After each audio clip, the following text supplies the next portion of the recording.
Bismillahirrahmanirrahim. Alhamdulillahirabbil alamin wassalatu wassalamu ala asyrafil anbiya'i wal mursalin wa ala alihi wa ashabihi ajma'in. Allahumma 'allimna ma jahilna wanfa'na bima 'allamtana waj'alna minal mukhlisin. Sallallahu ala sayyidina Muhammadin wa ala alihi wa baraka wa sallam walhamdulillahirabbil alamin.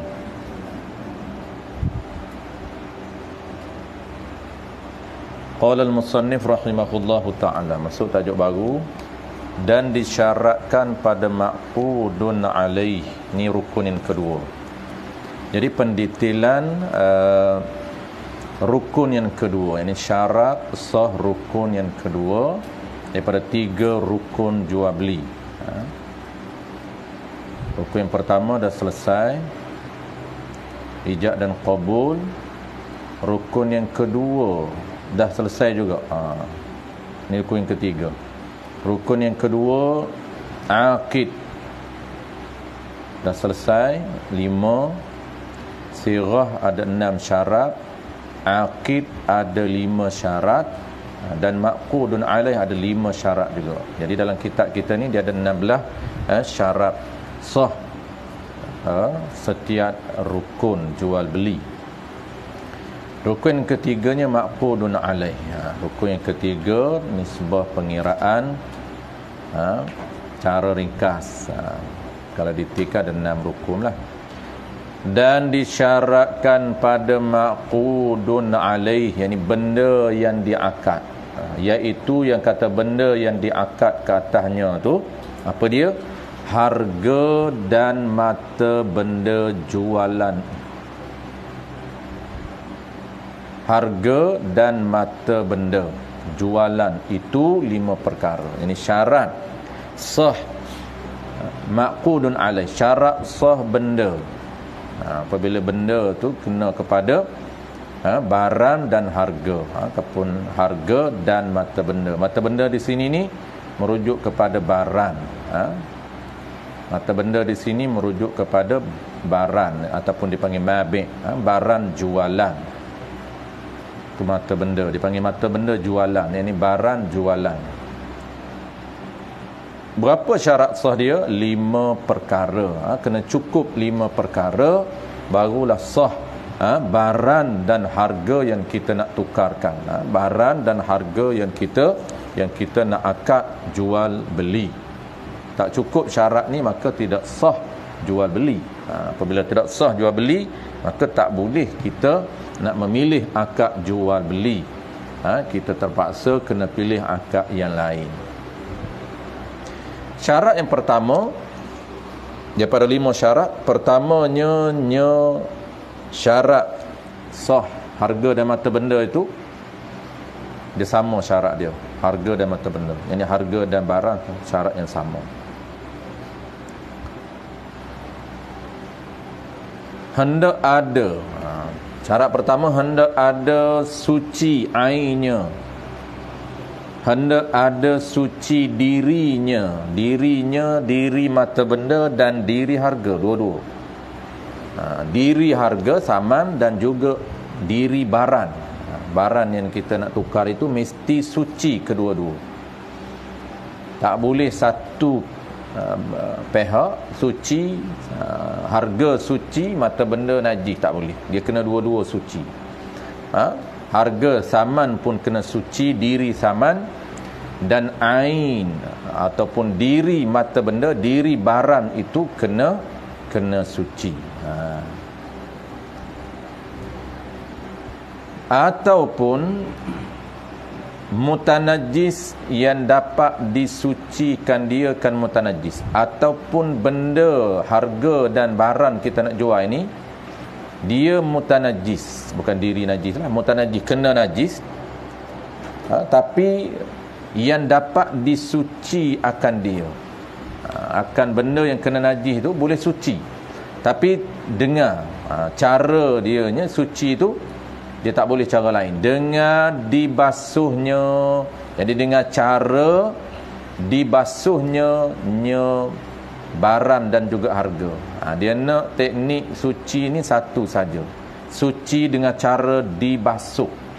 Suci cara lain tak dibenarkan, tak sah.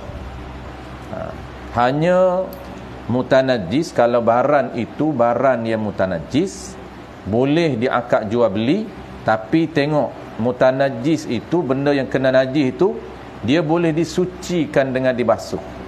Kalau boleh disuci dengan cara ataupun dengan teknik basuh, maka sah jual. Boleh dijual. Contohlah, baju kita kena ataupun ada darah. Darah tu kan najis. Bukan jual darah. Kalau jual darah tu panggil jual najis. Bukan jual darah dah, tapi jual benda kena darah. Benda yang kena darah tu panggil mutanajis. Benda kena darah ni boleh basuh tak? Boleh basuh. Kalaulah benda walaupun dia najis tapi boleh dibasuh, boleh dihilangkan, boleh disuci dengan cara basuh, maka sah diakad jual beli walaupun ketika ada darah. Walaupun ketika ada darah. Kenapa? Kerana bukan najis diri benda itu, tapi diri benda itu mutanajis, benda yang kena najis. Lagi pula najis itu boleh dibasuh dengan cara atau dengan teknik, boleh disucikan dengan cara atau dengan teknik basuh. Kalau disuci dengan cara lain tidak dibenarkan, walaupun dia boleh suci dengan cara lain. Contoh macam mana? Disucikan dengan cara bukan basuh, tapi dicampurkan dengan air, ditambahkan dengan air. Kalau nak suci benda itu, terpaksa disucikan dengan menggunakan tambahan ataupun penambahan air, ditambahkan dengan air sehingga suci benda itu, tidak sah dijual beli. Contoh macam mana? Air yang bercampur najis. Bukan air najis, bukan jual air kecil. Air kecil tu air najis diri tu, tak sah. Jual darah tak sah, kan diri dia tu najis. Ini jual air yang bercampur dengan najis, jadi air mutanajis. Air mutanajis ini tidak sah dijual. Contoh air mineral, masuk najis sedikit, kerana air mineral itu kuantitinya sedikit, masuk sahaja najis, walaupun tak berubah air itu, oleh kerana dia kuantiti sedikit, auto dia jadi air mutanajis. Maka air mutanajis ini sah tak dijual? Tidak sah dijual. Walaupun air mutanajis boleh kembali suci dengan cara tambah air. Tak boleh jual, tak sah. Contoh air mineral kita ni masuk dah najis sedikit, nak jual boleh? Tak boleh. Walaupun boleh disucikan dengan cara tambah air, tak dibenarkan. Jadi cara untuk sucikan air mutanajis itu, kita boleh tambah air. Tambah air sehinggalah hilang, ataupun sehinggalah dia jadi banyak. Dia jadi banyak, maka kembali kepada asal balik air mutlak, maka tidak sah. Begitu juga tidak sah juga benda yang suci boleh disucikan dengan cara apa? Dengan cara melalui proses penyucian. Dia panggil proses, daripada mula najis dia akan bertukar proses dia menjadi suci. Macam mana? Arak. Ketika arak itu tak boleh kita minum, tetapi bertukar apabila dia menjadi hilang gila dia bertukar menjadi apa? Dia bertukar menjadi cuka. Kita buat kurma, kita buat proses penapaian buah anggur, ketika dia menggila itu dipanggil arak. Apabila hilang mendidih itu, hilang gila itu 40 hari dia hilang, dia jadi cuka. Tapi kita nak jual ketika dia mendidih, ketika dia arak itu, bukan nak jual ketika cuka. Ketika cuka dia dah bersih dah. Nak jual ketika dia najis. Tetapi diri benda ni, diri arak ini, dia boleh bertukar menjadi suci. Tapi melalui apa? Melalui proses. Dia panggil bertukar suci melalui proses. Proses apa? Proses penapaian arak menjadi cuka. Ada syarat-syarat lah. Suci, cuka suci boleh. Cuka anggur boleh diminum, cuka apple boleh diminum. Najis tak najis cuka. Tapi kita nak cerita boleh tak jual beli ketika dia najis? Ketika dia arak tak boleh. Walaupun dia boleh suci, maka boleh suci melalui proses, tidak dibenarkan. Boleh suci melalui penambahan air, tidak dibenarkan. Ataupun ada satu lagi, benda yang boleh disuci juga, tetapi bukan melalui basuhan. Dia nak suci melalui teknik basuh sahaja. Boleh dijual benda yang mutanajis, benda yang kena najis, tapi boleh disuci dengan cara basuh. Itu saja. Suci dengan cara tambah air tak dibenarkan. Suci dengan cara proses tak dibenarkan. Ada satu lagi, dia panggil suci dengan sendiri. Ada satu benda yang boleh disuci dengan sendirinya. Seperti apa? Seperti kulit binatang. Kulit bangkai ni najis. Maka cara untuk menghilangkan, nak menyucikan balik kulit bangkai itu, mesti kita kena, apa nama ni dipanggil? Samuk. Samuk kan? Samuk. Hanya bertukar dengan samuk babi tu. Itu basuh je, tak panggil samuk babi tu. Basuh apa ni? Basuh najis mughallazah. Basuh najis mughallazah. Bukan samuk. Samuk ini untuk kulit saja. Itu terma khusus. Dia ada khusus. Jadi dalam bersuci, dia ada penggunaan istilah khusus. Umum sama. Umum basuh juga, umum suci juga. Kalau bersuci itu merujuk kepada basuh tiap-tiap najis yang keluar daripada dubur ataupun keluar daripada kubur, asalkan keluar najis, sama ada air kencing, tai, nanah, maka panggil istinja. Dia penggunaan khusus istinja. Kalaulah basuh itu basuh, orang panggil kulit binatang, kulit bangkai, untuk jadikan dia bersih, panggil samuk. Yang kalau basuh kecing yang berak, istinja. Kalau basuh kulit, basuh juga, basuh najis juga kulit, maka dinamakan samuk. Kalau basuh najis sederhana, basuh najis biasa berat, orang panggil basuh umum. Basuh najis sederhana, basuh najis mughallazah, basuh najis ringan, orang panggil basuh. Itu umum. Adapun khususnya, istinja khusus, samuk khusus, ataupun dipanggil sertu. Okey, dia tak boleh jual, tak sah dia jual apa nama ini, walaupun dia suci melalui hilan sendiri. Jadi samuk ni dia boleh hilan sendiri.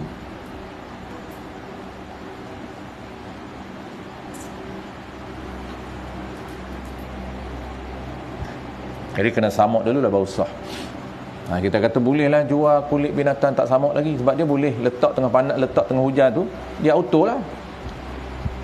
Letak tengah hujan, dia tak syarat fi'lul fa'il. Samuk ni tak syarat perbuatan kita. Nak suruh kera samuk pun boleh, ataupun letak tengah hujan tu, kering, dia kena hujan, kita tengok lemak pun hilang, tengok syarat samuk okey. Maksudnya tak ada dah darah, lemak pun hilang, kering, tak berbau pun, maka jadi bersih. Bersih itu bersih secara sendiri, maka tidak sah. Tak boleh jual beli ketika bangkai itu, kena samuk dulu. Ataupun kena beli ketika dia tersamuk. Tersamuk tu orang panggil samuk sendiri dengan hujan, ataupun suruhlah kera samuk. Latih kera, beli kera tu, latih betul-betul, ajar dia basuh, ajar dia basuh najis, ajar dia samuk, ajar dia istinja.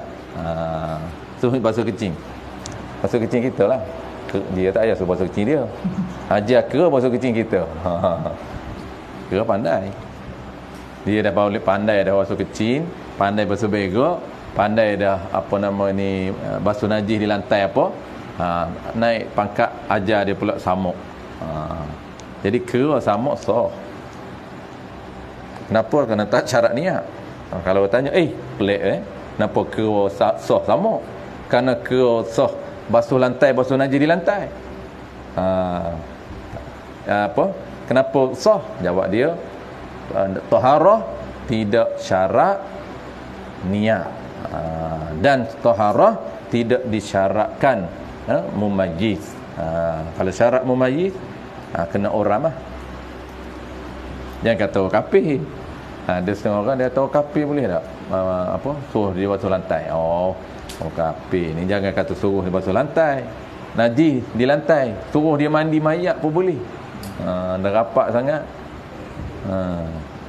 dah menaruh harapan sangat, suruh dia mandi mayat, tapi semayang tak boleh lah. Sebenarnya kempen pilihan raya ni, siapa-siapa mati panggil. Panggil sudi mandi mayat. Anda nak sokong dia sangat.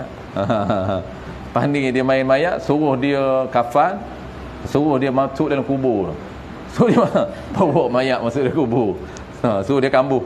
Talqin tak boleh lah. Jangan suruh dia mandi kena orang lain. Mandi kena orang lain pula dah. Sembahyang kena orang lain lah. Mandi sah lah dia. Sebab apa? Syarat sah mandi. Yang ni kena kembali pada syarat sah. Jadi kata kunci dia mudah aja. Nak cari dia punya, nak cari isu pangkal dia, nak cari kenapa sah tu. Jadi kena cari poin dia syarat sah.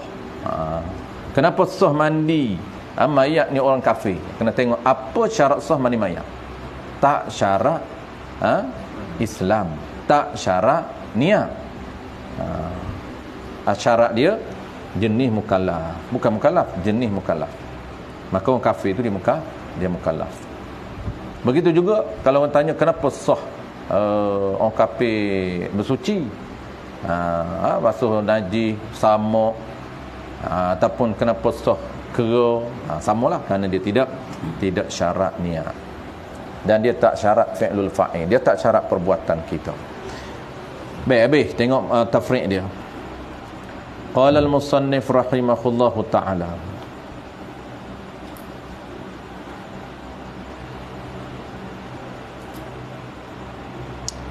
pertama hendak ada suci ainnya. Diri benda kena suci. Diri benda ni, maksud benda ni diri samam dan juga diri barang nak jual. Samam tu harga.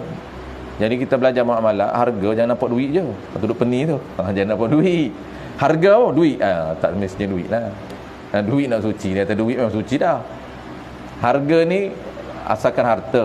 Sah lah nak tukar air dengan air, nak jual beli air mineral dengan air mineral, jual beli. Jadi air mineral dengan air mineral, mana harga, mana barang.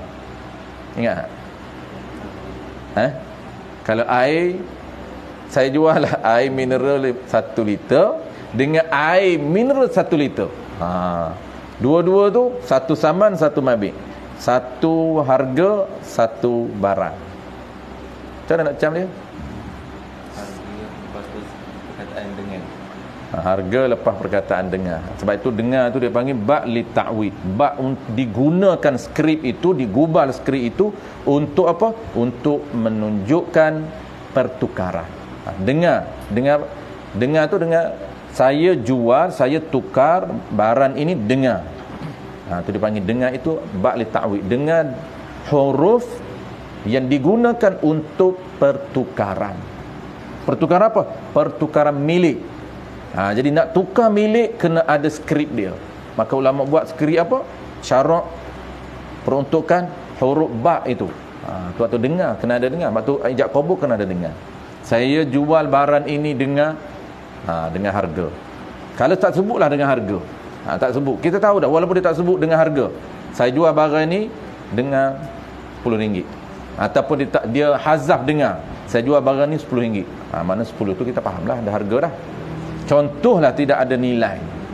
Saya jual air 1 liter dengan air 1 liter. Nilai air 1 liter dia tu, nilai dia apa? Harga dia 1 liter juga. Jadi 1 liter air yang kedua itu dipanggil harga. 1 liter air yang pertama itu dipanggil barang. Tu. Habis. Atau mutanajjis yang dapat disucikan dia kan saman dan harga itu dengan dibasuhnya. Habis maka tetap ring. Maka apa hati Allah? Maka apa tu?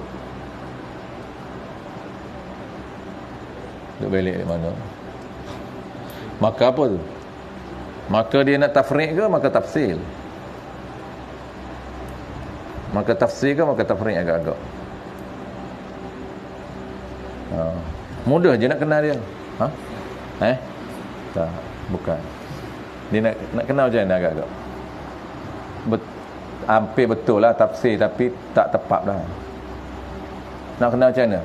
Nak kenal maka tu. Okey, nak kenal dia, kita tengok syarat. Syarat duduk depan. Apabila syarat duduk depan, biasanya dia nak tafriq ataupun dia nak tafsir. Tapi di sini dia bukan tafsir lah yang tepat. Di sini tafriq. dia nak memperincikan ataupun dia nak keluar keputusan. Tafriq itu hasil daripada syarak, maka keputusan hukum dia. Tu tafriq. Kalau tafsir tu perincian. Tu hampir kenalah, cuma tak tepatlah. Okey, keputusan dia maka tiada sah. Sebab tu keluar hukum. Tiada sah ke hukum. Dia mengeluarkan hukum daripada syarak. Tu. Maka tiada sah menjual sesuatu yang najis. Sebab apa tak sah keluar sesuatu najis? Dia nak tafriq, kata syarak sah suci. Apabila syarak yang diperuntukkan oleh syarak mesti jual benda barang suci, maka keluar hukum tak sah menjual benda yang najis. Tiada sah menjual sesuatu yang najis. Benda najis ni apa? Najis ke bukan najis? Najis. Diri dia tu najis. Mana contoh? Seperti anjing, tak sah jual anjing. Dan khamar, dan tak sah menjual khamar, arak. Dan gading gajah, dan tidak sah menjual gading gajah. Kerana gading gajah ni dia najis. Maka kalau kena juga, nak macam mana? Ya Allah. Gading gajah nak juga, nak buat ubat kan? Gading gajah ni kan boleh buat ubat. Banyak ubat dia gading gajah.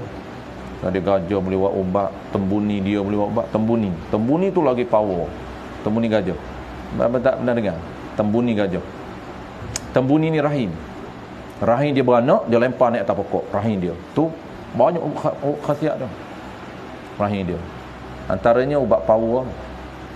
Tembuni gajah tu antara dia adalah ubat power. Jadi macam gajah. Makan rahim dia. Makan gajah. Jadi nafsu gajah. Mahal jual. Jahil. Saya dulu sekolah rendah kan. Pasir Mah ni, saya masa duduk sekolah Mahat Muhammadi Pasir Mah. Dia ada, tak ingat malam apa, dia ada pasar malam seminggu sekali. Pasar malam ni memang penuh sesak, dan ramainya ialah ada orang jual ubat. Jual ubat ni pakat liku ni Allah. Memang laku lah barang dia tu. Ada duduk dengar macam kita ni, saya ni bukan ada duit beli, bukan nak beli pun, duduk dengar seronok dia menjual. Oh, dia pandai ceramah menjual. Jadi kalau dia jual air sejuk pun laku. Dia goreng. Siapa orang percaya? Memang laku barang tu. Seronok saya mendengar orang jual ubat tu pergi pasar malam ni, dia pandai ceramah, ada pandai apa? Pandai bercakap. Jadi masa tu dia jual, antara saya masih ingat tembuni gajah.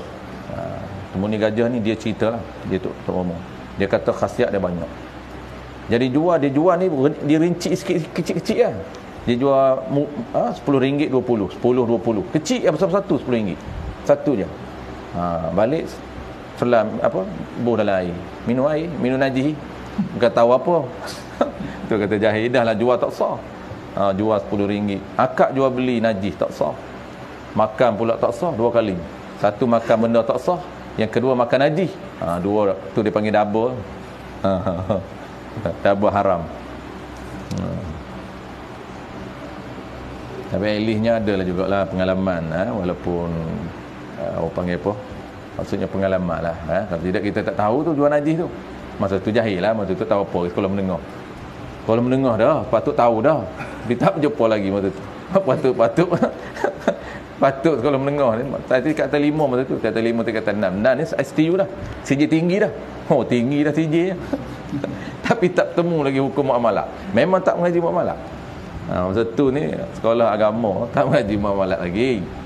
Walaupun ada CJ tinggi CJ tinggi. Lagi contoh ketiga, gading gajah tak sah, tak boleh jual. Kalau nak macam mana tu kalau nak juga? Nak clue? Macam mana nak clue ya?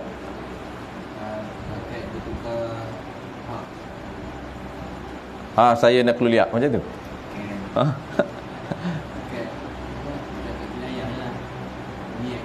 Niat nak keluar. Tak habis lagi ni. Tak habis ngaji. Akak nak keluar, tapi guna terma apa? Dia ada terma guna. Akad nakluliyat tu nama. Ini orang silap faham ni. Dia silap faham, dia ingat akad nakluliyat. Akad nakluliyat tu nama. Maksudnya apa? Pada nakluliyat ni nama. Ini orang silap faham. Ada orang kata akad nakluliyat, akad nakluliyat. Ya. Tapi nak guna apa? Nakluliyat lah. Bukan. Nakluliyat tu nama dia. Dia ada terma nak guna, kena pilih. Dia tak sama dengan akad jual beli. Akad jual beli ni memang kita jual belilah. Saya jual, saya beli. Nakluliyat ni dia lain. Nakluliyat ni dia nama kepada pertukaran ataupun nama kepada prinsip. Tapi nak pilih, nak guna terma dia ada dia. Nama dia nakluliyat ni prinsip dia. Naqlul yadi. Naqlul yadi. Akad naqlul yad ni maknanya pilihan dalam mazhab kita lah, mazhab Syafi'i. Mazhab lain dia akad jual beli, najih. Mazhab Hanafi qaul yang dhaif. Naqlul yad ini akad pertukaran. Naqlul yad ni akad bukan pertukaran, akad perpindahan kuasa. Akad perpindahan kuasa mengurus. Kuasa mengurus. Tu. Handle, mengurus, kuasa mengurus. Kuasa mengurus. Bukan milik. Itu beza. Kalau akad jual beli milik. Dia ni kuasa mengurus. Kita boleh urus, mengurus, mengurus.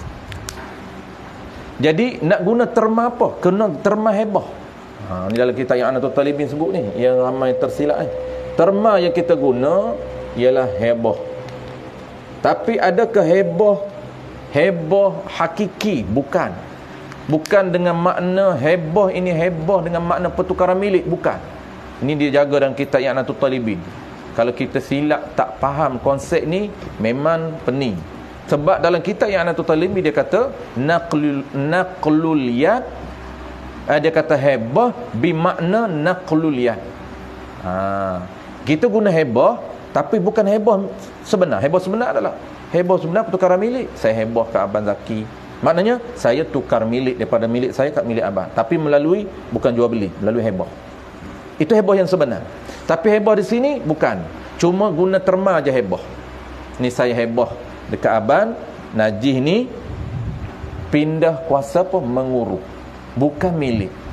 Tu kena faham. Jadi dalam ibarat kitab dia guna apa? Dia panggil hebah dengan makna naqlul yad. Makna apa? Hebah untuk membolehkan pindah kuasa mengurus saja. Tu. Dia ada syarat dia ni. Syarat dia apa? Syarat dia mesti dua-dua tahu. Dia ketat sedikit. Mesti dua pihak tahu. Kalau contoh kita nak jual baja najis, kena tokek tu ataupun Cina tu, biasalah kita beli di kedai Cina, najis, kena dia tahu naqlul yad. Tak boleh dia niat beli, kita naqlul yad, tak sah. Kena dia tahu. Maknanya ni kita tak jual ni, tak boleh, tak jangan sebut naqlul yad. Naqlul yad Melayu tak tahu. Naqlul yad, dia kata apa dia naqlul yad ni. Cakaplah ni kat saya ni tak saya tak nak jual beli ni. Saya bagi hebah kat you je. Saya nak benda ni, saya bagi hebah je. Cakap saya nak ni maksudnya saya nak, asalnya saya nak urus lah. Sebab tu kita panggil apa?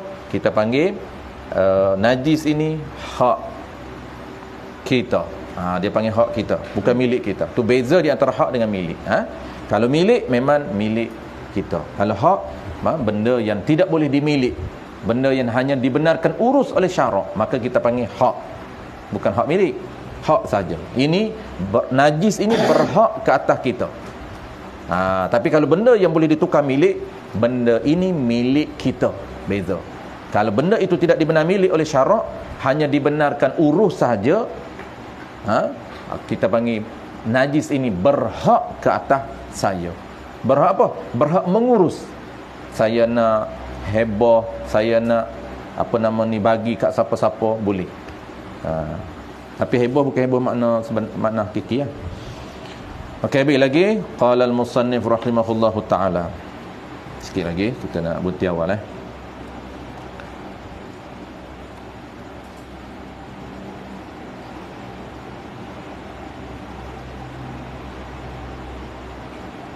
dan sumbu badak, dan lainnya lain daripada gading gajah, lain daripada anjing, lain daripada khamar, lain daripada gading gajah, lain daripada sumbu badak, dan lainnya. Lainnya ni bayan daripada segala yang najis ainnya. Tu. Lain-lainnya tu, lain-lainnya apa? Segala jenis najis. Bagilah contoh. Dan jika dapat disucikan dia dengan berubah sekalipun, seperti khamar dan kulit bangkai. Ni dam ni dia panggil rayah, tetap boleh dijual. Walaupun benda tu boleh disuci, tapi dengan cara berubah, dengan cara melalui proses. Tu panggil berubah tu, cara melalui proses. Tak boleh jual juga. Tu rayah bagi kata walaupun benda tu suci, boleh disucikan dia, tapi dengan cara berubah sekalipun tak boleh. Mana contoh? Seperti khamar dan kulit bangkai. Seperti khamar ni, masa khamar tu tak sah dijual, walaupun benda tu boleh disuci dengan proses, dengan melalui proses perubahan, tak sah dijual. Begitu juga kulit bangkai. Kulit bangkai ni dia panggil proses, dipanggil bersuci dengan sendirinya. Dan tiada sah jual mutanajis yang tidak dapat disucikan dia, lagi asin dengan sendirinya, seperti cuka dan laban, dan tiap-tiap sesuatu yang cair yang mutanajis. Demikian lagi minyak, wallahu a'lam. Dan demikian lagi tu dia khilaf. Minyak ni ada khilaf. Lepas tu dia buh demikian lagi. Di atas tu tak ada khilaf lah, so tak sah dijual. Dan tiada sah jual mutanajis. Tadi ain najis settle dah. Diri najis tak sah.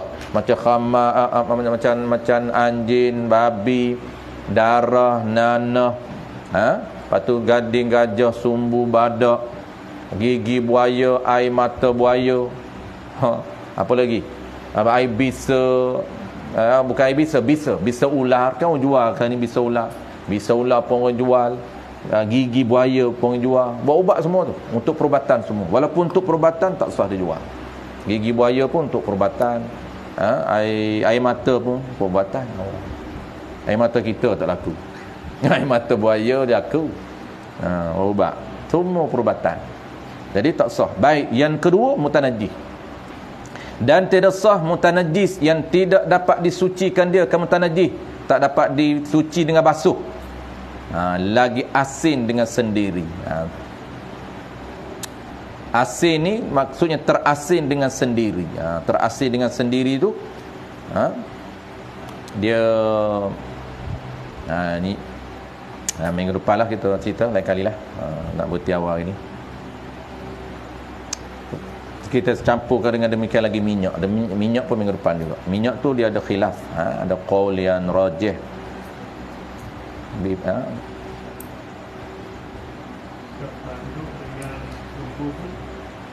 Ya. Dia sama. Gading gajah dengan sumbu gajah potong ketika hidup. Okey, mudah je teori dia. Dia ada kaedah dia. Kita nak tahu. Kita ambil ketika hidup ni najis ke tak najis benda tu. Kita kena tengok ketika dia bangkai. Kalaulah bangkai dia boleh dimakan, ketika bangkai tu boleh dimakan, maka kita boleh ambil tetap najis. Ambil ketika hidup tak najis. Kenapa? Kalau dia jadi bangkai pun tak najis juga. Tapi kalau dia jadi bangkai tu najis, maka ketika kita hidup tu, tetap jadi bangkai, tetap jadi najis juga. Kita ambil ketika hidup, kita potong ketika hidup, tetap jadi bangkai. Ada dalam kitab Sulan Sebian kaedah tu kan? Orang ambil bulu ayam, okey, tak ada usaha ni. Kalau dia bangkai, kalau dia semelih, tak najis lah, tak menjadi isu lah dia semelih. Macam kot lembu, tanduk lembu kan, dia semelih. Jadi kalau dia bangkai, najis tak? Najis kalau dia bangkai. Tapi kalau dia semelih, maka tak najis. Dia semelih tak najis. Sebab tu tanduk rusa, Kalau tanduk lembu, samalah, tanduk lembu, tanduk rusa, tanduk kerbau, tak najis dia. Sebab apa? Sebab dia disembelih, dia mati, disembelih tak pakai. Itu boleh. Wallahu a'lam. Anak usaha kena minta dengan Ustaz Abdul Rahman, banyak di Sabah. Banyak di Sabah. Bismillahirrahmanirrahim. Ingat tanda dia tak ada habis dah kita baca tadi. Dia sambung minggu akan datang. Alhamdulillah rabbil alamin wassalatu wassalamu ala asyrafil anbiya'i wal mursalin wa ala alihi wa ashabihi ajma'in. Allahumma faqihna fid din wa 'allimna at-ta'wil wa ja'alna minal ulama'il 'amilin wa ja'alna minal mukhlisin. Wa sallallahu ala sayyidina Muhammad wa ala alihi wa baraka wa sallam. Alhamdulillahi rabbil alamin.